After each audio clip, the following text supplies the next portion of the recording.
Okay, so in this tutorial, we're going to learn how we can edit our sketch and how we can create a hole, a through hole in this part. So basically, we have created this part now, but we can go back and change our sketch.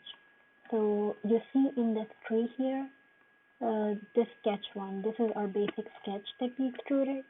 So we can click on this, and here this option is edit sketch. Um, Now we can change our sketch.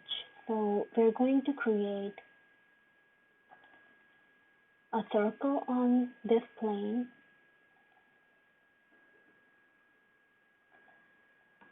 like this, and just click the small green tick. And now when we exit the sketch mode,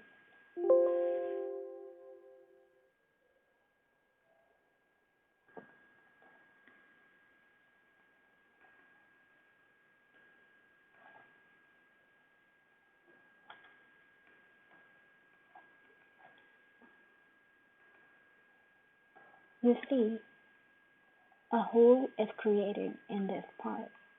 So that's how we can create a basic hole in a part.